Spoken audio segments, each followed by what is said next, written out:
Oke,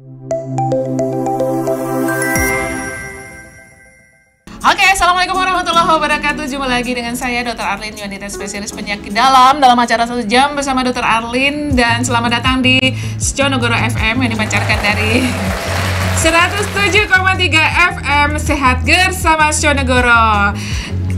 Hari ini saya akan mengajak teman-teman ini ngobrolin tentang yang selalu saya suka adalah tentang pariwisata Wonosobo. Catat. Dan kita akan ngobrol dengan seorang ibu yang sangat banyak pengalamannya di bidang pariwisata. Nanti kita mau mengulik dan mengintip untuk bisnis pariwisata di Wonosobo ini seberapa keren sih gitu ya. Nah, kita mau tanya-tanya nih. Kita kenalkan dulu, beliau adalah Ibu Astuti Farida, Sarjana Sains Magister Manajemen. Ya. Assalamualaikum Mbak Ida. Waalaikumsalam warahmatullahi wabarakatuh. Gimana kabarnya? Alhamdulillah sehat. Sehat ya. Tadi lari-lari ya, dari mana tadi, acara apa? Dari acara checking terakhir peringatan Hari Ibu, panitia besar. Oh, panitia besar. Jadi nanti mau ada acara apa tuh di alun-alun atau gimana? Itu acaranya di Pendopo. Jadi kita akan tampilkan banyak potensi yang bisa ditampilkan oleh ibu-ibu, baik dari organisasi perempuan maupun anak-anak pemenang lomba, Mbak. Jadi kita mengadakan lomba kemarin curhat anak-anak SMP tentang ibu. Jadi ceritaku tentang ibu itu nanti akan dibawakan di sana. Iya, oke. Saya ingin memperkenalkan siapakah Mbak Ida Lutfi ini atau Bu Astita Farida. Dia adalah owner dari Ida Tour Organizer Wonosobo yang berdiri sejak tahun 2013 ya. Di lahirnya bukan orang Wonosobo ternyata ya? Bukan, tapi suaminya orang Wonosobo. Suami Wonosobo. Akhirnya menjadi wong Wonosobo. Apa ya, nyong Wonosobo. Pokoknya gitu deh.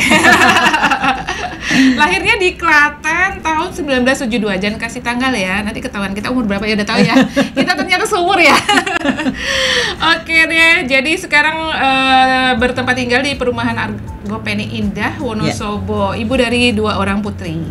Pengalaman kerja ini adalah pernah menjadi asisten peneliti di Pusat Penelitian Kependudukan UGM tahun 2006 sampai 2010 ya? Iya. Kok 2010? Berapa sih? 2000. Tahun 96 berarti pas lulus ya? Iya. Pas lulus kuliah, terus jadi 2000. Asisten peneliti sampai tahun 2000. Kemudian asisten peneliti di BPKS. Oh, bukan BPK, beda, jauh banget. Jauh. Ya. Fakultas Geografi UGM tahun 2000 sampai 2005. Kemudian komisioner KPU Wonosobo Oktober 2008 sampai 2013 dan owner Ida Tour Organizer Wonosobo dari 2013 sampai sekarang ya. Oke deh. Nah, ini kalau pendidikannya ini dulu SMA-nya dari SMA 6 Yogyakarta. Jadi dari Klaten tadi kos di Jogja ya. Prambanan, Mbak, rumah saya. Jadi perbatasan Jogja. Masih bisa ngebut? Iya, masih bisa ngebut. Enggak kos, Mbak motor? Kebetulan di rumah Jogja ada. Oh, jadi tinggal di Jogja. Oke.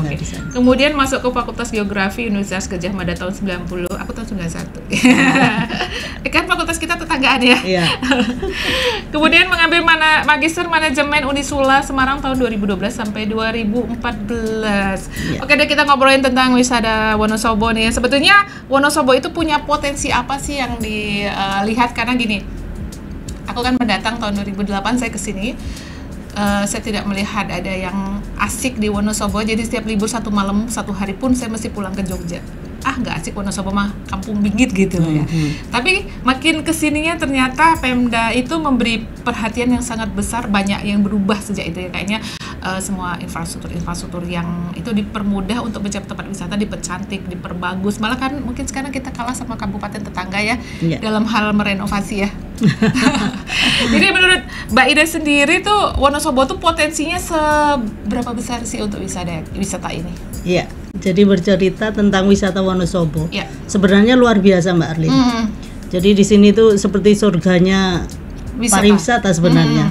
Karena apa? Potensi alam wisata Wonosobo itu sudah tidak tertandingi. Dan di sini ada satu yang unik yang tidak ditemukan daerah lain adalah kabut. Jadi Wonosobo adalah negeri di atas awan. Jadi ternyata wisata kabut ini cukup menarik bagi wisatawan dari luar daerah yang tidak pernah lihat kabut dalam jarak dekat dengan jumlah yang sangat luas, dengan area yang sangat luas ya. Terus kabut itu bisa berpindah-pindah gitu loh. Jadi teman-teman tamu-tamu saya tuh sok gumun atau kok bisa ya gitu ya? Kok bisa ya gitu. Biasanya kan dia negeri di bawah kabut. Iya. Atau jarang berkabut karena kabutnya langsung nguap. Iya. Ya, gitu. Jadi ya. serasa naik pesawat katanya. Oh gitu. Di antara awan ya. Iya. Boleh. Kemudian Wonosobo tuh punya potensi wisata apa saja sih? Kita kan kalau yang jelas nggak punya laut ya. Iya. Wisatanya apa saja yang ada di sini? Di sini yang jelas wisata gunung ya, seperti Dieng itu jadi andalan Kabupaten Wonosobo dan merupakan tujuan wisata utama. Jadi Wonosobo ini merupakan tujuan wisata utama kedua Jawa Tengah setelah Borobudur dan Prambanan. Jadi orang yang sudah ke Prambanan, ke Borobudur nanti larinya ke Wonosobo. Ya. Okay. Dan di Wonosobo ini kelebihannya atau keunikannya apa? Di mana-mana ada AC-nya, Mbak. Ya, tapi dan tidak ada remote-nya. Jadi nggak bisa disetel. Ya, teman-teman merasa di sini asik lah. Udaranya masih bersih, sejuk, alamnya indah. Iya. Dan seandainya tidak dipoles pun sudah sangat luar biasa. Alamiah, secara alamiah ya. Tapi tetap perlu dipoles kan? Iya, perlu dipoles. Perlu dipoles banyak. Iya.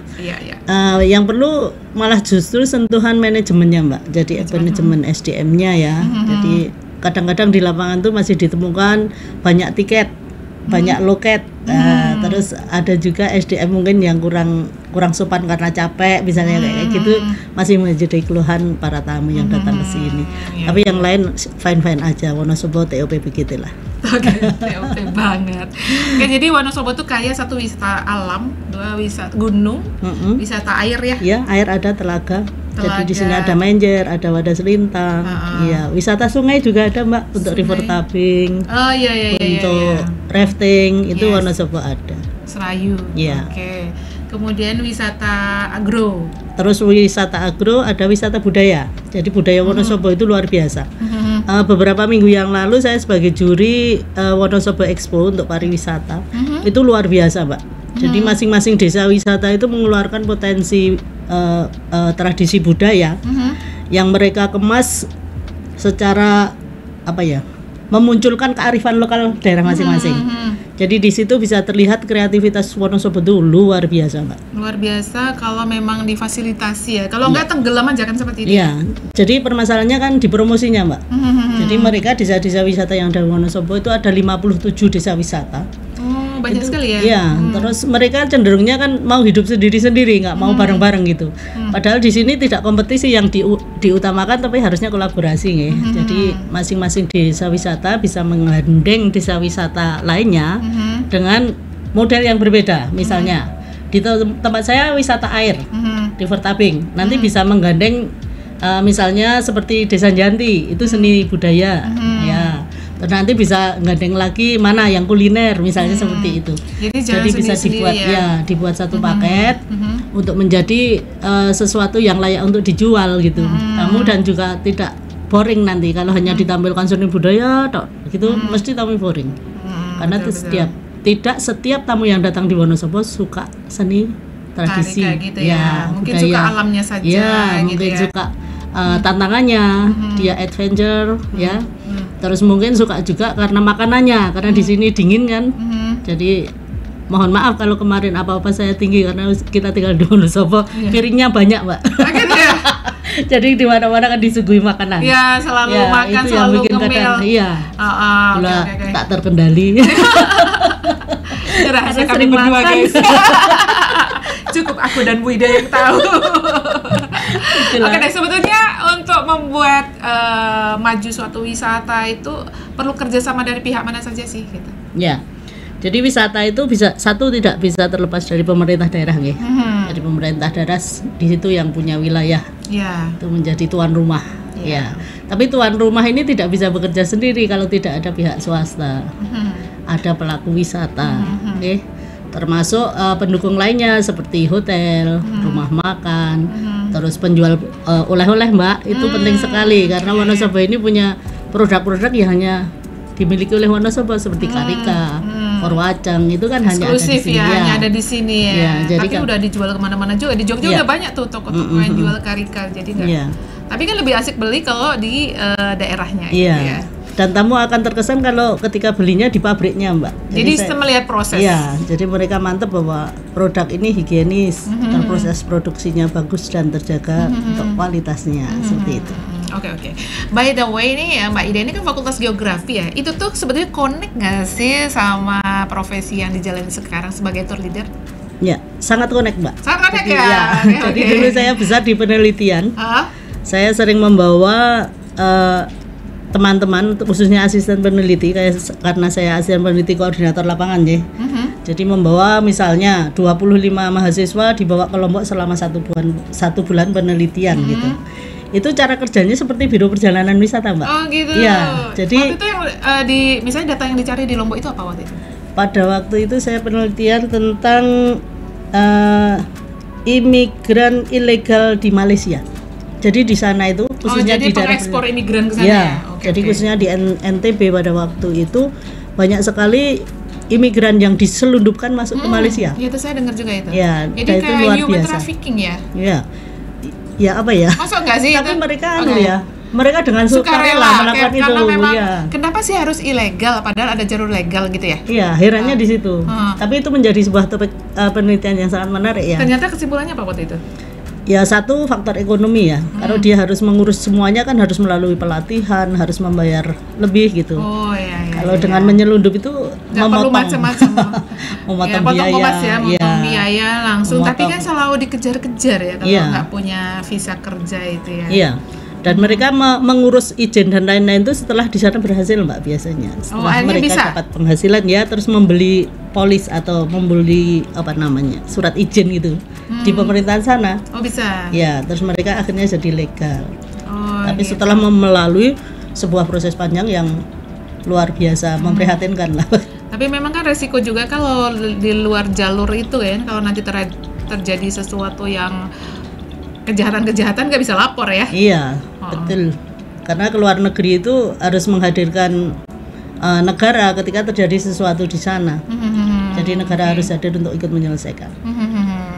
Oke, kemudian terus waktu udah punya kan baru 2013 ya? Waktu itu menikah terus langsung pindah Wonosobo atau masih di Jogja? Enggak, saya menikah tahun 97. Saya masih bertahan di Jogja. Jadi tapi suami udah di Wonosobo waktu itu? Suami pekerja di Wonosobo. Berarti terus weekend? Paling weekend saya kesini atau suami kesana. Tapi lama-lama capek ternyata. Akhirnya tahun 2000 saya memutuskan untuk tinggal di sini. Ya udah, terus berlanjut sampai sekarang. Kenapa akhirnya memilih di bidang kepariwisataan menjadi leader? Jadi gini. Kemampuan saya untuk memimpin sebuah tim itu kan sudah teruji karena dari tahun 1992 sampai dengan 2005 waktu kuliah. Mulai dari kuliah sampai lulus bekerja. Itu saya udah ngomong banyak orang. Iya, sudah biasa membawa tim besar penelitian ke berbagai daerah. Dan itu pekerjaannya seperti tour leader, seperti biro wisata aja. Jadi kami melakukan pekerjaannya, terus. Tapi saya nggak menyadari kalau saya punya pengalaman atau keahlian itu terus gitu. Dari sadar dari pingsannya itu kapan? Sadar dari pingsan setelah saya udah nggak bekerja, Mbak. Gitu. Terus ada yang komen, kan kamu bisa begitu, kenapa enggak gitu ya? Enggak, awalnya gini. Jadi teman-teman itu sering ngejak saya dolan gitu. Mbak, yuk Rono yuk, kancani kayak gitu. Ayo. Awalnya saya ayo aja ke sana kemari, tidak berpikiran untuk dapat duit gitu dari aktivitas itu. Lama-lama kok semakin banyak yang minta tolong. Terus saya akhirnya berpikir, kenapa tidak? Ini ternyata sebuah keahlian yang saya kuasai dan banyak orang yang nggak bisa gitu loh. Akhirnya saya coba dari lingkungan kantor karena saya aktivis dan wanita, lingkungan kantor saya ajak pergi, saya yang manage mereka puas. Lingkungan rumah. Jadi rumah itu karena saya ketua pegiat lingkungan Wonosobo, itu saya gerakkan melalui sampah, Mbak. Jadi sampah yang dikumpulkan nanti hasilnya untuk piknik. Nah itu sudah berjalan mulai dari 2011 sampai sekarang. Setiap tahun satu RT kami piknik. Asik, piknik gratis, dibayarin bank sampah luar biasa. Mungkin ini bisa menjadi inspirasi buat kampung-kampung lain, desa-desa lain, negara lain kalau perlu. Kan ini disiarkan ke seluruh dunia nanti ya. Oke deh Mbak Ida, kita break dulu untuk sesi satu ini. Saya mau minta disetelkan lagu sebentar. apakah Dinda di Mana Club Project? Stay tune.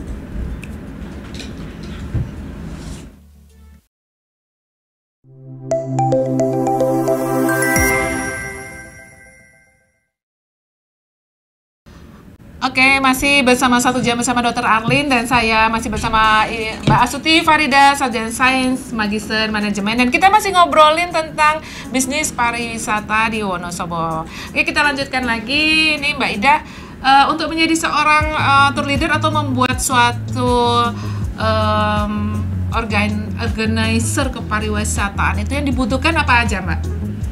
Kalau saya kebetulan memanfaatkan link pertemanan, Mbak.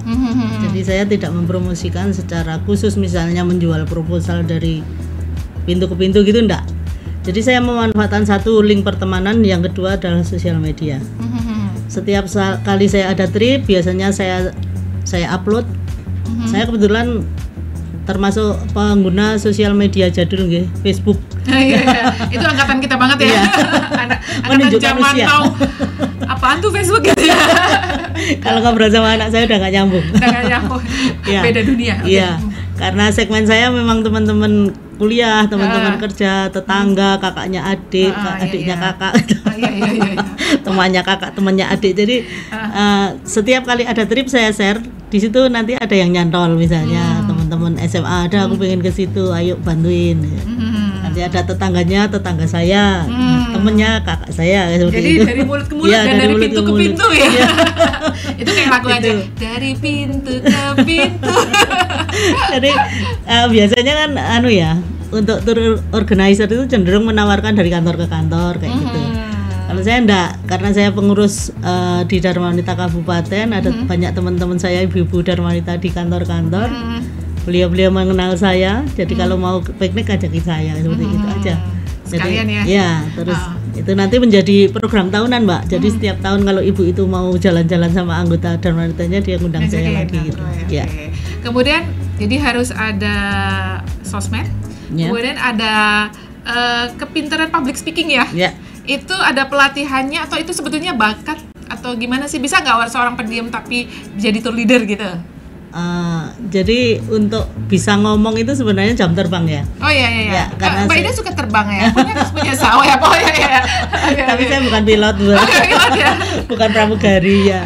Jadi dengan banyak teman, terus banyak aktivitas di komunitas, di organisasi itu kan mengharuskan kita untuk ngomong di depan banyak orang. Nah di situ termasuk salah satu cara saya untuk belajar ngomong. Ya. Terus kebetulan saya biasa membawa rombongan-rombongan dulu waktu di kantor, terus ngomongnya bisa semakin bagus gitulah, lebih mudah diterima oleh tamu-tamu saya untuk menjelaskan sebuah tempat misalnya, ataupun untuk menerjemahkan sebuah perjalanan.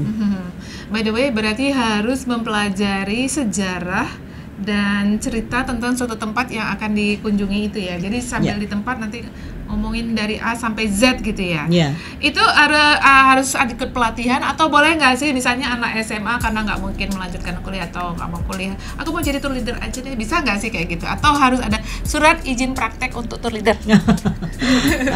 Sebenarnya gini, Mbak, kalau belum laku, belum punya pasar yang jelas ya, itu bisa belajar sendiri, Mbak. Atau jadi asistennya Mbak Ida? Jadi asisten dulu, bisa magang ya. Magang. Dari situ bisa belajar dari guide-guide senior ya, bagaimana cara menceritakan sebuah objek wisata.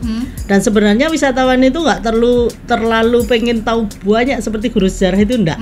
Jadi cukup kita ceritakan yang superficial aja ya berarti ya. Jadi jangan sampai nanti seperti kuliah umum ya. Begitu sampai di objek wisata tamunya boring dengerin kita ngomong. Jangan. Jadi kita ceritakan yang asik-asik aja, misalnya seperti di Dieng yang kita ceritakan tentang rambut gimbal, tentang Kiai Kolod itu yang berambut gimbal seperti Bob Marley. Gitu. Itu lebih menarik. Bisa ada fotonya nggak, Pak? Boleh foto bareng nggak gitu ya? Kan terus tamu kita membayangkan Bob Marley gitu. Misalnya contohnya seperti itu.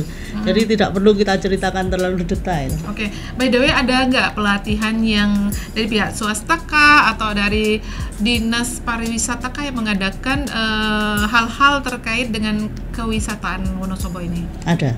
Jadi pelatihan apa misalnya? Ya pelatihan guide, pelatihan tour leader gitu ada dari Dinas Pariwisata.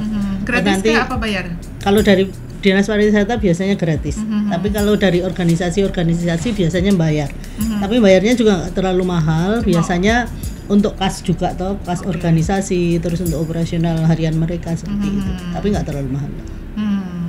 Berarti tapi kecuali nanti organisernya di CV-kan gitu ya? Itu harus ada dasar hukum apa segala macam, atau bisa cuma aku punya tapi nggak resmi banget? Apakah sebetulnya biro wisata tuh wajib resmi gitu, ada surat penetapan apa gitu? Nggak ya? Ya kalau memang itu. Kalau memang pengen jadi sebuah biro yang profesional harus resmi dan harus harus berizin komplit gitu. Kalau saya kan yang berizinnya tour leadernya sama guide-nya. Jadi saya tour leader dan guide yang bisa memanage sebuah tour seperti biro perjalanan wisata. Jadi izin saya bukan biro perjalanan wisata. Jadi guide-nya. Guide dan tour leadernya. Ya, saya edukasinya itu. Guide dan tour leader itu ada beberapa macam. Ada yang hanya lokal Wonosobo juga, ada yang se-Jawa Tengah, ada se-Pulau Jawa, ada yang se-Indonesia, ada yang sedunia. Atau seplanet. Mbak Ida udah sampai tahap yang mana ini? Iya, kalau untuk guide saya udah guide overland Mbak istilahnya. Guide overland, guide itu saya guide Provinsi Jawa Tengah. Jadi udah bisa membawa keluar provinsi. Ya, itu. Terus kalau untuk tour leader saya punya sertifikasi tour leader Asia. Jadi saya boleh jalan-jalan bawa tamu dengan lingkup Asia itu boleh. Sejauh ini yang paling jauh sampai kemana ngantar tour? Deket-deket aja sih, baru Malaysia paling. Malaysia Kinabalu kemarin. Naik gunung? Enggak. Di sana ternyata Kinabalu itu ada pemandangan yang sangat asik. Tapi setelah saya deketi ternyata lebih asik di Dieng. Oh gitu. Jadi hampir sama dengan Dieng. Jadi kalau ke Dieng bisa menceritakan, saya pernah lo ke sana ternyata lebih asik di sini guys, gitu ya. Cuma di Dieng gunungnya, kalau Kinabalu kan gunungnya ya cuman beda tipe gunungnya aja. Kinabalu bukannya di atasnya ada es ya? Enggak ya? Kayaknya ada es. Iya, kayaknya itu bukannya dia es abadi ya, itu kalau nggak salah ya Kinabalu ya. Tapi bagus. Terus orang sana juga punya kepercayaan bahwa tamu yang sekali datang ke Kinabalu dan bisa melihat puncaknya Kinabalu itu akan balik lagi dan punya uang banyak. Wah, itu berarti didoain ya. Iya, didoain sama Gunung Kinabalu. Kita aminkan aja, amin. Amin. Boleh. Oke deh. Kalau yang untuk pelatihan itu tuh apakah ada syarat dia harus tamat SMA, atau boleh misalnya anak SMA sambil ikut pelatihan, atau anak dari kan ada SMK pariwisata ya? Iya. Ada nggak sih, kalau aku nggak tahu juga di SMK pariwisata itu ada nggak jurusan tour leader gitu, atau menjadi tour apa namanya? Ya gitu deh. Ada tour operator. Ada ya? Ada. Jadi ada pendidikan tentang itu. Jadi mereka harus menguasai dunia operator pariwisata itu seperti apa, terus dunia guiding itu seperti apa. Jadi mereka harus menguasai itu. Menurut saya enak banget tuh ya, jadi kerja tapi dapat duit banyak gitu ya. Terus kerjanya sambil wisata gitu ya. Sambil makan-makan juga, Mbak. Sambil makan-makan juga dan gratis ya. Dan gratis. Oke deh. Terus yang Mbak Ida udah punya yang sertifikat Tour Asia. Itu ujiannya di mana itu? Itu kemarin ujiannya di Jogja. Di Jogja. Yang uji dari Jakarta. Yang uji dari Jakarta. Jadi kalau untuk kelasnya Asia berarti bahasa yang dipakai bahasa Inggris ya? Harus menguasai bahasa Inggris. Bahasa Inggris. Dan tidak semua tour itu wajib bisa berbahasa Inggris, nggak wajib ya? Tergantung tingkatannya, Mbak. Jadi kalau cuma guide lokal gitu ya Inggrisnya dikit-dikit boleh lah. Inggris pasaran Tarzan lah ya, cuma aja gitu. Inggris Tarzan. Jadi dia bisa menunjukkan sana sini. Terus yes no gitu. Masih boleh. Tapi kalau udah internasional mau nggak mau harus menguasai bahasa Inggris. Karena nanti takutnya kita bawa tamu di bandara nggak bisa ngomong. Bingung ya? Bingung, terus kita mau menyampaikan, mau tanya dan lain-lain malah bingung sendiri. Oke. Sekarang saya ingin nanya pengalaman Mbak Ida selama menjadi tour leader ini, pernah mengambil rombongan yang paling besar tuh berapa orang? Ratus orang atau berapa ribu orang? Saya termasuk biro yang nggak terlalu banyak. Banyak apa jenenge rombongan yang datang tuh nggak terus partai besar gitu enggak. Saya biasanya bisa ambil family, jadi karena teman-teman saya yang family pengen menikmati Wonosobo ya? Itu bisa. Sampai rombongan terbesar itu paling 150 sampai 200. Berarti itu kantor ya? Biasanya pelajar kali itu. iya. Tur to Dieng gitu ya. Oke. Ke Jogja. Jadi untuk tahun kemarin tuh saya terima tamu dari Bogor 150 pelajar SMP. Dia melakukan wisuda sekalian tur di Jogja. Jadi saya siapkan tempat wisudanya, segala perlengkapannya, lightingnya, panggungnya di Jogja. Terus hari kedua ketiganya baru jalan-jalan ke Jogja. Kalau boleh tahu nih, pertemanan Mbak Ida yang di Facebook tuh udah berapa ribu temennya? Udah berapa ribu ya? Atau udah punya berapa nama di Facebook? Jangan-jangan ini namanya udah tutup 3.000 apa berapa? Bikin nama kedua, nama ketiga gitu kan? Enggak, saya satu nama, tapi sudah ribuan, saya lupa berapa ribu. Karena katanya Mbak Kartini, dia bilang jumlah phone book kamu tuh menandakan jumlah link yang kamu punya gitu. Oh gitu, iya. Oh gitu ya, oh iya benar-benar juga ya.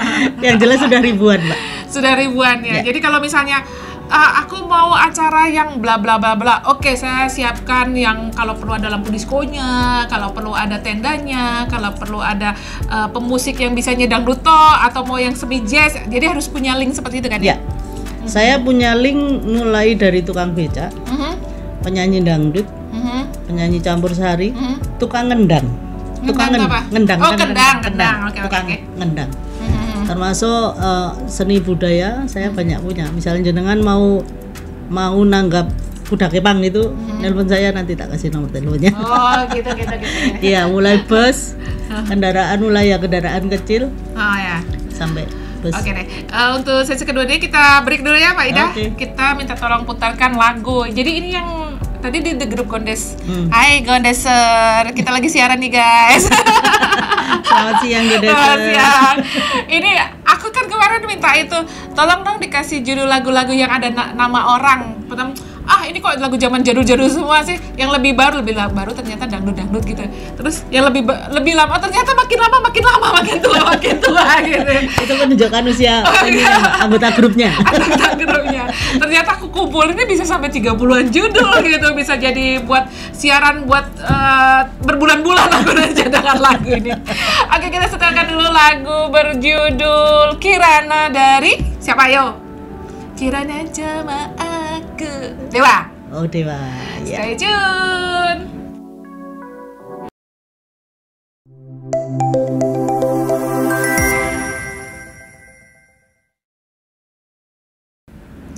Oke, masih bersama saya Dr. Arlin dalam 1 jam bersama Dr. Arlin, dan saya masih ngomongin ngulik-ngulik tentang bisnis pariwisata di Wonosobo bersama Mbak Astuti Farida, Sarjana Sains, Magister Manajemen. Oke, kita lanjutkan obrolan kita tadi tentang wisata ya, Mbak Ida ya. Kalau untuk Pok Darwis itu sebetulnya sudah berdiri lama, berdiri sendiri atau itu digagas dari kabupaten sih tentang itu? Ya, jadi kalau Pok Darwis itu berawal dari masing-masing potensi desa, Mbak. Jadi beberapa desa yang punya potensi wisata itu mereka mengembangkan sendiri melalui Pok Darwisnya masing-masing. Jadi desa-desa wisata bisa berkembang dengan SDM dari Pok Darwis itu. Seperti itu. Jadi potensinya beda-beda itu nanti. Ada Pok Darwis yang mengembangkan wisata durian misalnya. Jadi tiap tahun aja dia bekerja karena duriannya setahun sekali kan. Jadi selama musim durian mereka menjual paket makan durian sepuasnya. Jadi saya nambahin itu tadi. Jadi yang tadi agrowisata air tadi yang danau-danau, agrowisata gunung yang gunung-gunung, agrowisata sungai beberapa tadi yang river tubing tadi ya. Kemudian agrowisata buah. Kalau teh kan nggak makan teh ya gitu ya. Kalau durian nih, kita lagi panen raya ini ya. Iya, lagi murah banget. Iya. Oke, boleh tambahin itu. Jadi Pok Darwis ini apakah itu ditarget setiap kecamatan ada harus berapa atau siapa yang mau aja gitu ya?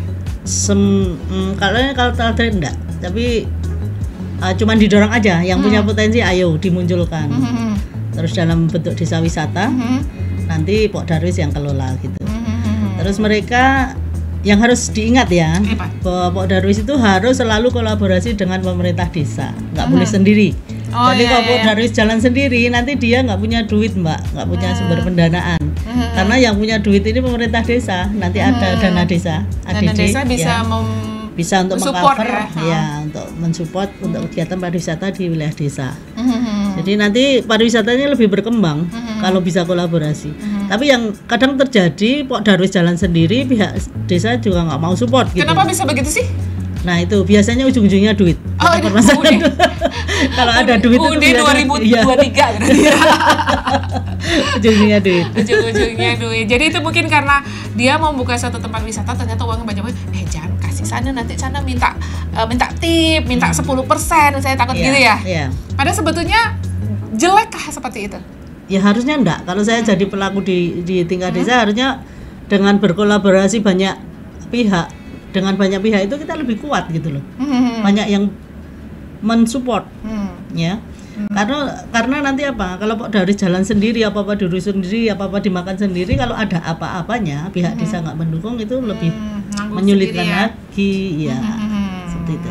Oke, jadi Mbak Ida juga melayani grup, tergantung permintaannya biasanya gitu ya. Bisa gimana sih secara telepon? Dengan Bu Ida organizer tour gitu, iya. Saya mau bawa rombongan nih 200 orang. Terus Mbak Ida nanya gimana? Ya, siap, mau kapan? Pas liburan Desember gitu. Bisa nggak? Ini aku bulan November pesen. Oh, bisa. Bisa. Untuk 200 orang kira-kira harus di berapa homestay atau berapa satu homestay cukup gitu? Nanti saya lihat dulu. Saya perlu survei lapangan. Jadi untuk memastikan tamu saya nanti saya ajak nginap kemana. Itu yang ikut adalah anak-anak SMA. Kira-kira kegiatan apa aja yang bisa mereka ikuti selama kami ini rencananya turnya 3 hari 2 malam nih Mbak Ida. Coba Mbak Ida tawarin tempat yang menarik untuk anak-anak SMA tuh apa yang akan diantar ke mereka? Biasanya kalau untuk anak-anak sekolah, terus waktu kunjungannya sampai 3 hari itu saya ajak nginap di desa Mbak, live in. Jadi mereka saya ajak nginap di desa misalnya 3 hari ya. 1 hari untuk mengeksplor Dieng, wisata Dieng. Yang 2 hari ini untuk mengeksplor desanya. Jadi yang hari pertama misalnya outbound gitu ya. Untuk outbound bisa, terus untuk pergi ke sawah misalnya panen kenci seperti itu, mandi di sungai, rafting, banyak sekali kegiatannya. Terus yang ketiga biasanya kami ajak untuk melihat ini produksi UMKM di wilayah itu gitu. Misalnya belajar. Pembuat tempe, jadi anak-anak dikenalkan dengan bungkus tempe, proses membersihkan kedelai seperti itu. Terus ada lagi di sini ada yang unik Mbak, Wonosobo itu ada pembuatan brondong, tahu brondong yang dari jagung, itu diledakkan Mbak, jedudar gitu, kayak bom itu. Gitu? Itu asik tuh sekali, ternyata anak-anak sangat suka.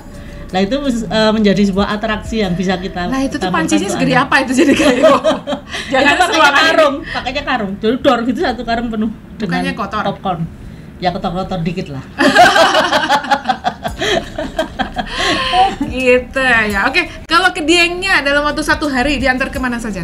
Kalau ke Dieng biasanya ke objek-objek wisata utama ya, seperti candi, ke kawah, ke Batu Ratapan Angin, Telaga Warna bisa. Terus nanti diajak ke Dieng Plato Titer. Jadi mereka diajak untuk melihat film durasi pendek tentang fenomena alam yang ada di Dieng. Itu biasanya.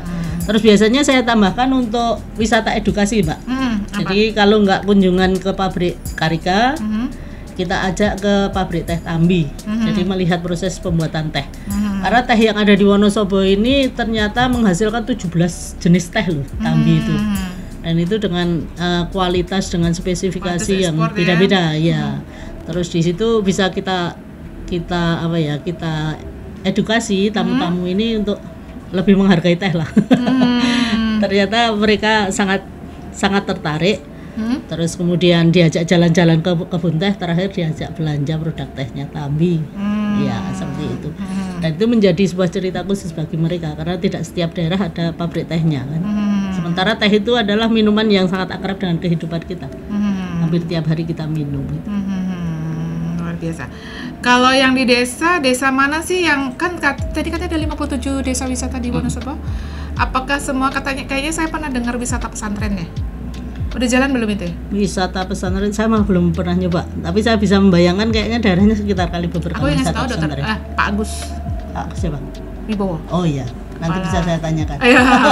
Karena waktu itu kan dia mau launching tentang jadi anak-anak diajarin kalau di pondok pesantren tuh kayak gini loh. Kayaknya di Kalibeber atau di mana gitu ya. Iya. Gitu itu ada. Nanti masuk Mbak, wisata minat khusus. Oh iya benar-benar. Karena tamu-tamu saya tidak semua beragama Islam ya. Jadi saya juga harus menghormati mereka juga gitu. Jadi tidak selalu wisata religius yang kami garap, kecuali memang kelompok khusus yang wisatanya spesifik ya yang diminta. Jadi minat khusus itu bisa dibuat paketnya nanti. Jadi contohnya seperti paket tadi ya, habis itu Mbak Ida akan gerasa gerusu nyari, lo punya berapa kamar? Siapin ini, aku mau ada tamu sekian, oke, aku booking gitu ya. Terus untuk makan siang di mana? Bisa nggak? Terus kira-kira pas makan siang di restoran ini, nanti langsung bilang, besok kami jam 14 ada 150, tolong sediakan buffet gitu ya. Itu biasanya berapa hari sebelumnya itu nggak bisa dadak kan? Nggak bisa dadak, paling enggak ya 2 minggu lah. 2 minggu udah speak ya. Karena apa? Wonosobo ini kan fasilitasnya terbatas ya. Untuk rumah makan yang bisa menampung banyak orang juga banyak ya. Sangat terbatas. Terus untuk homestay dan hotel juga sangat terbatas. Karena apa? Perbedaan kelas hotel itu kan juga mempengaruhi harga nih. Jadi kalau untuk kelas pelajar biasanya kan tidak terlalu mahal. Jadi bagaimana kita mendapatkan tempat yang terjangkau tapi mereka happy gitu. Seperti live in yang saya ceritakan itu Mbak, saya pernah bawa ke desa wisata Janti, 2 malam di sana, 3 hari di sana. Itu hanya bertemu 3 hari. Anak-anak ini kembali, pada waktu itu tamu saya dari Jakarta. Jadi melihat ketulusan orang desa, setiap kali jam makan, saya bilang ke induk semangnya, setiap kali jam makan anak-anak harus dicari, harus makan itu. Itu induk semuanya benar-benar nyari anaknya yang gimana, ayo pulang dulu lagi makan mandi dulu, di sungai gitu ya. Kalau lagi manjat pohon apa gitu ya, di sana udah jarang pohon ya. Jadi orang-orang desa itu sangat welcome terhadap tamu-tamu. Tapi aku tahu syaratnya itu mereka supaya seneng apa? Apa itu? Mereka harus anak kota. Kalau anak Wonosobo, gua apa tiap hari udah kayak gitu. Kebetulan kali ini anak-anak kota. Jadi dari Jakarta, Bandung kayak gitu. Oke. Dan itu 3 hari di desa itu pulangnya mereka nangis Mbak, seperti sudah bertemu berbulan-bulan. Udah nggak mau pulang lagi ya. Peluk-pelukan nggak mau pulang. Jangan-jangan kesambet di situ ya. udah ketemu sama penunggunya Janti itu tuh, aduh. Nggak mau pulang dia. Besok mau ke sana lagi aja gitu ya. Udah kita break dulu untuk yang ketiganya Mbak Ida ya. Kita setelkan lagu dari Padi Mahadewi. Stay tune. Salam buat semua godes.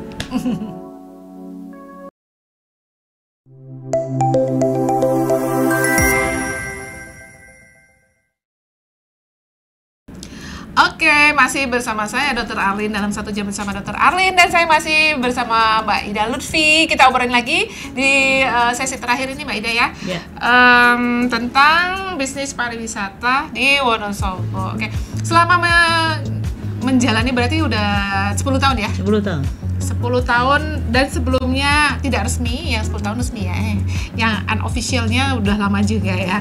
Itu pernah mendapat pujian dari tamu yang terus buat gimana, hati bunga banget seperti apa? Pernah bilang apa tamu? Jadi tamu-tamu saya itu kan mesti ada kedekatan emosional Mbak. Itu entah teman saya, teman kakak, teman adik, tetangga dan lain-lain. Jadi di antara rombongan itu mesti ada yang akrab dengan saya. Makanya setiap trip saya selalu ikut. Karena apa? Sekalian reuni sama temen yang piknik ini. Jadi di situ komplain itu lebih enak gitu kalau disampaikan, mereka nggak marah-marah gitu. Kalau sama saya misalnya, dah iki segone kurang, saya kayak gitu, dah iki lawe kurang, seperti itu mereka langsung bisa menyampaikan. Dan saya sebagai tour leader itu selalu bersama tamu saya, jadi ketika makan saya bersama mereka, tidak memisahkan diri. Kenapa? Tujuan saya apabila terjadi sesuatu dengan menu yang ditampilkan, itu saya bisa tahu di ya, gitu ya. Tahu pertama kali, tidak dari tamu saya, tapi kalau saya perlu dicicipin dulu. Iya. Ini udah matang belum? Kurang garam gitu. Oh, ini ikannya kekecilan. Berarti harus double. Jadi kayak gitu. Untuk tour leader yang lain kan biasanya dia memisahkan sendiri, memisahkan diri. Dia di dapur. Jadi nggak tahu kalau ternyata ada gelas pecah apa gitu ya. Ternyata ini apa, nasinya misalnya basi atau apa, kan bisa langsung mengambil keputusan, tarik gitu. Ikut bareng. Pujiannya? Kalau pujiannya, saya biasanya bilang ke tamu saya, ini nanti saya upload di Facebook, terserah kamu mau memuji atau mencaci, silakan tulis di situ gitu. Gitu ya. Dan itu merupakan sarana promosi bagi saya. Tapi alhamdulillah ini selama ini baik-baik saja, nggak pernah ada yang komplain, nggak pernah ada yang mencaci, tapi semuanya memuji lah. Oke, Mbak Ida sudah berjalan 10-15 tahun di bidang pariwisata di Wonosobo. Melihat ada bedanya nggak sih 15 tahun yang lalu sama hari ini? Dari semua segi? Yang pasti sekarang lebih maju ya Mbak, semuanya lebih mudah karena saya tidak perlu butuh kantor atau kursi meja di rumah, tetapi cukup di HP. Semuanya bisa saya kendalikan, sekalipun saya baru ada urusan yang lain, misalnya baru ada rapat yang lain, tiba-tiba ada tamu yang harus saya layani, saya bisa langsung handle gitu dengan HP di tangan. Nah, itu kemudahan yang sangat-sangat membantu saya di dalam pekerjaan saya. Saya tidak perlu mengkhususkan sebuah ruangan atau sebuah meja untuk bekerja, tapi dimanapun saya bisa bekerja. Itu zaman dulu sama zaman kalau sekarang. Zaman dulu kalau dari segi infrastruktur gimana? Jalan, ya tadi ya? Ya, jalan lebih bagus, warung-warung juga lebih bagus, terus menunya juga lebih beragam, harganya lebih bersaing, terus dari sisi rasa juga sudah luar biasa maju lah dibandingkan yang dulu. Terus kemudian para pelaku wisata ini sudah bisa mengakomodir keinginan para tamu. Jadi misalnya saya punya tamu rombongan dari Jawa Timur, Mbak Ida, saya pengen makan tapi yang tidak seperti kolak katanya, karena dia menganggap makanan di daerah Jawa Tengah ini manis banget gitu. Nah, itu saya bisa komunikasi dengan warungnya. Aku bisa buatin nih kolak yang asin. Jangan buat kolak yang manis, saya kolak yang asin. Ya, gorengan yang manis. Ya, itu termasuk request, Mbak. Jadi buat gudeg yang tidak manis gitu bisa. Ya, kalau di Jogja kan manis banget ya. Jadi gudeg asin. Gudeg asin. Kalau Wonosobo, ada yang nyari juga kayak gitu. Aku mau ke Wonosobo tapi mau nyicipin gudegnya Wonosobo gitu. Ya, ada sering. Jadi tamu-tamu saya biasanya di samping mereka berpiknik, mereka juga pengen wisata kuliner. Jadi misalnya, Mbak Ida, saya pengen kalau orang Wonosobo itu pagi-pagi makan apa toh misalnya. Saya ajak ke warung Megono beserta tempe kemulnya. Terus saya ajak ke warung soto di pasar misalnya seperti itu. Jadi mereka merasakan tes asli Wonosobo gitu, Mbak. Rasa-rasa sing. Kesimpulannya Wonosobo tuh banyak apa? Asin. Wonosobo cenderung manis. Setiap tamu saya yang dari luar kota selain Jawa Tengah di IY itu manis selain apa ya? Sotonya Wonosobo kan sotonya manis. Yang soto Wonosobo loh, jangan soto golak. Soto Daroji misalnya, itu kan agak manis. Ya soto-soto yang soto Wonosobo asli. Miangklok cenderung manis. Ya manisnya sih cuma manis kecap ya, bukan manis seperti gudeg gitu enggak. Tapi mereka menganggap ya kok manis ya mesti. Tapi kayak gini, saya pernah ke soto golak dan itu seperti tidak menjadi tuan rumah di Wonosobo sendiri ya, karena nggak banyak yang tahu, juga nggak banyak yang mungkin kurang suka atau apa karena langkanya soto golak itu sendiri ya. Satu mungkin kurang promosi, dua mereka nggak berjualan di tempat-tempat strategis yang dikunjungi tamu. Karena soto golak misalnya adanya di Kaliwiro. Seperti saya mau beli tuh tak di Kaliwiro kan adoh banget, Pak. Semisal di Wonosobo ada lokasinya strategis, entah enak nggak enak. Kalau itu masakan khas Wonosobo, bisa kita buat sebuah narasi agar tamu kita tertarik gitu. Seperti miangklok ya. Miangklok itu kan orang membayangkan kayak mie godok di Jogja misalnya. Tapi ternyata enggak ya, ternyata kuahnya lengket-lengket kayak gitu. Tetapi karena porsinya kecil, mau nggak mau mereka menghabiskan porsi itu. Ada juga porsi yang gede di tempat lain. Porsi kenyang. Iya. Terus yang sangat menolong kan karena ada satenya, Mbak. Jadi satenya manis banget. Ya, satenya manis banget. Nah itu menjadi sebuah cerita bagi tamu-tamu saya ketika mereka pulang ke daerahnya masing-masing. Minimal sudah pernah merasakan mie ongklok Wonosobo. Beserta tempe kemul dan satenya. Yang di seberang rumah aku itu ya. Oke, kemudian dari infrastruktur hotel nih, dari 10 tahun yang lalu sama sekarang banyak gimana ya?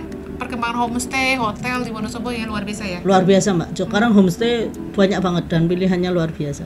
Bagus-bagus. Mereka bersaing ya? Ya. Untuk kualitas harga maupun kebersihan, pelayanan itu bersaing. Tapi by the way, yang homestay di Wonosobo ini rata-rata punya orang luar Wonosobo apa orang Wonosobo? Ada yang Wonosobo, ada yang luar Wonosobo. Ya, kalau yang di Dieng itu banyak yang penduduk menjadikan rumahnya homestay, mereka tinggal di belakang kalau pas ada tamu ya. Iya, kalau di Dieng seperti itu. Jadi selama banyak tamu mereka tinggal di dapur dengan gelar kasur gitu. Di dekat tunggu biar lebih hangat. Oke deh. Biasa. Kira-kira kalau Mbak Ida menjadi kepala dinas atau menjadi bupati, apa yang ingin dirubah di Wonosobo ini terkait dengan kepariwisataan? Atau mau mengundang presiden dari Kanada ke sini? Salah atau apa gitu? Sebenarnya laku tidaknya sebuah pariwisata, Mbak. Apa kuncinya? Kuncinya satu, harus ada link. Ya, ketika link terbuka, kita banyak teman, banyak relasi, itu membuat Wonosobo ini lebih dilihat gitu. Kita bisa bercerita banyak hal tentang Wonosobo dengan link yang kita punya. Ya. Bercerita tidak harus selalu dengan omongan-omongan ya. Sekarang banyak sosmed. Kita bercerita dengan foto itu lebih mengena. Jangan alergi sama sosmed. Kalau perlu punya banyak channel. Yes. Gitu ya. Karena dengan subscribe banyak channel aku ya. Iya. Iklan tetap. Lah di situ ketika kita punya dagangan ya ininya. Saya itu bakul piknik istilahnya ya. Dagangan saya berupa foto. Ya. Foto tamu-tamu saya upload. Saya kasih keterangan atau narasi. Misalnya kemarin ada 2 orang teman adik saya datang, saya foto, saya kasih judul paket udan-udan honeymoon. Wah gitu, lucu ya. Yang lain, kalau aku udah aku jadiin konten. Jadi mau gara-gara dia jalan-jalan di kebun teh pakai payung gitu di foto, terus jadi foto yang bagus. Kasih musik India. Ya. Ternyata kayak gitu banyak yang komen Mbak, langsung ada beberapa order langsung. Oh gitu. Mbak aku pengen paket yang itu. On the spot ya. Ya. Tanggal Dan berapa? itu tidak lama. Nanti tinggal menjadwalkan aja. Misalnya. Ada nggak etika yang harus dijalani oleh pebisnis pariwisata? Ya satu, kita harus saling menghormati dan menghargai ya. Nggak boleh jatuhin temannya. Nggak boleh jatuhin temannya. Yang kedua adalah kolaborasi Mbak. Jadi di dalam bisnis piknik ini kita tidak usah terlalu menekankan di kompetisinya ya, tetapi lebih baik ke kolaborasinya. Karena apa? Item yang diperlukan di dalam pelayanan pariwisata ini kan complicated ya, banyak banget gitu. Kalau kita tidak berkolaborasi nanti tidak maksimal pelayanan kita. Jadi nggak bisa tuh misalnya nginep rumah aku ya, nanti makan biar istri gue masak, terus nanti jalan-jalan anakku yang antar, terus kita main cebur-ceburan nanti pakai sapinya aku. Itu selesai acara terus pingsan, kecapean. Iya gitu ya. Oke. Terus Nah, apa lagi? Jadi nggak boleh egois. Saya harus berteman dengan teman-teman saya kaya, saya harus berteman dengan teman-temannya saya yang punya mobil, saya harus berkawan akrab dengan yang bisa masak, harus punya kunci. Makan. Saya mau jalan-jalan sana dari Wadas Sintang sampai Dieng naik jeep, harus butuh berapa? 50 anak. 10 jeep misalnya gitu ya. Bisa nggak lu sediain 10 jeep nih, gua butuh hari Jumat Sabtu Minggu misalnya gitu ya. Harus seperti itu. Jadi semua harus kita akrabi lah. Ya, teman-teman desa wisata. Jangan sampai membuat rekanan kita itu sakit hati. Oke. Jadi apabila ada kekurangan bisa kita sampaikan dengan bahasa yang baik. Dan tekankan pada teman kita bahwa kita itu jual servis. Jual pelayanan. Jadi masyarakat yang ada di sekitar kita dan pengen memanfaatkan servis kita itu kan harus dilayani seperti raja. Jadi apapun yang terjadi kita harus memahami. Tamu adalah raja. Tamu adalah raja. Nggak ada ratunya kan? Nggak ada ratu. Tadi aku mau protes tentang kolaborasi itu. Kalau aku kasih nama kemulborasi, masa kolak sih? Jangan cuma kolak dong, kolaborasi. Kan di sini tempe kemul ya, kemulborasi. Kita lama-lama jadi stand up komedi. Ini acara serius apa? Ini acara bercandaan. Jadi kalau aku bikin acara gini yang 90% bercanda, 10 serius. Oh gitu ya. 10% serius. Oke, mungkin ini udah di ending acara. Mau dikasih keyword untuk homes. Ini emang lagi presentasi. Take home message apa sih ini, Baida? Ya, satu, jangan lupakan teman, karena teman itu adalah aset yang akan. Yes. Quote of the day. Ya. Teman bisa juga musuh ya. Tapi ini musuh bisa juga aset. teman ya. Teman adalah aset satu. Ya, dia menjadi salah satu pelanggan kita kalau kita. Yes, kita internal jaga. ataupun eksternal ya. Oke. Terus? Jadi yang kedua, jangan adanya tidak punya modal itu jangan menjadi sebuah kendala. Paling nggak modal HP. Ya. Diisi pulsa ya, jangan kosong. Ada paketnya. Jadi jangan takut dulu, aku nggak punya modal, aku nggak berani berusaha, jangan. Kalau memang punya niat untuk mengembangkan sebuah usaha, jalan dulu. Modal itu nanti datang dengan sendirinya. Oke, terus? Ya. Ketiga, saling menghargai dan saling menghormati siapapun yang menjadi teman kita, teman usaha ya, teman bisnis maksudnya. Jadi jangan sok lah, jangan egois ya, harus menempatkan teman-teman sesuai dengan porsinya. Keempat, harus punya semangat ya. Ya, karena sekarang nyari duit susah. Oh iya, gampang lah di bank banyak duit, tapi duit orang bukan duit kita ya. Iya, terakhir ada semangat. Ada lagi, perlakukan tamumu seperti raja dan ratu.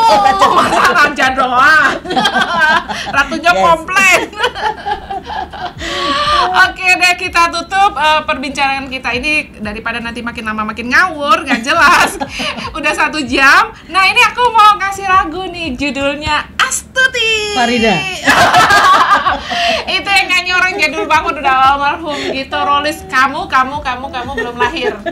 Ya menunjukkan umur ya. Menunjukkan umur.